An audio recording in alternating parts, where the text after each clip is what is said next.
నేనిప్పుడు ఎవరైతే BTech students చెప్తానో, వాళ్ళు ఖచ్చితంగా నేను ఇచ్చే సలహా ఏదైతే ఉందో అది ఖచ్చితంగా ఫాలో అవ్వండి. కెరీరు చికా చేసుకోబాకండి. ఎందుకంటే అలాంటి ఆపర్చునిటీ ఒకటొచ్చింది. సో, దాని గురించి చెప్పబోయే ముందైతే ఈ ఛానెల్ సబ్స్క్రైబ్ చేసుకోండి. సబ్స్క్రైబ్ చేసుకొని వీడియో లైక్ చేసి షేర్ చేయండి. తెలుగు ఇంజినీరింగ్ ఎడిషన్ టెలిగ్రామ్ ఛానెల్‌లో జాయిన్ అవ్వండి. వీడియోకి ఒక లైక్ ఇవ్వండి.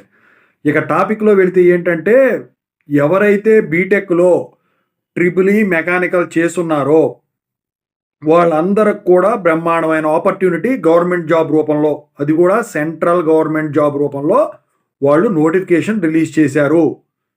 అది కూడా వచ్చేసరికి ఆర్ఆర్‌బీ. సో, అది గ్రూప్ డి పోస్టుల కింద రిలీజ్ చేశారు. మొత్తం కూడా దాదాపుగా 25,000 పోస్టులు రిలీజ్ చేశారు. సో, దానికి సంబంధించిన నోటిఫికేషను షార్ట్ నోటిఫికేషన్ అనేది రిలీజ్ చేయడం జరిగింది. అయితే జనవరి నుంచి దీనికి అప్లై చేసుకునే విధంగా వీళ్ళు షార్ట్ నోటిఫికేషన్ రిలీజ్ చేశారు. పూర్తి వివరాలతో కూడింది వచ్చేసరికి జనవరిలో రిలీజ్ చేసేదానికి ఛాన్స్ ఉంది. అయితే మీరేం చేస్తారంటే ఆర్ఆర్‌బీ వెబ్సైట్‌లోకి వెళ్ళి గ్రూప్ డి నోటిఫికేషన్ సంబంధించినది చూడండి. అందుట్లో బీటెక్, ఎలక్ట్రికల్, మెకానికల్ వాళ్ళకి పడింది. హైయెస్ట్ ఏజ్ లిమిట్ 33 ఏళ్ళు. లోయెస్ట్ ఏజ్ లిమిట్ ఎలాగో మీకు తెలుసు. మీరు చదువు ఎట్లాగో పాస్ అయి ఉంటారు కాబట్టి. అయితే దీనికి సర్టిఫికేట్లు కావాల్సిందే. మొత్తం కంప్లీట్ అయిపోయి ఉండాలి చదువు.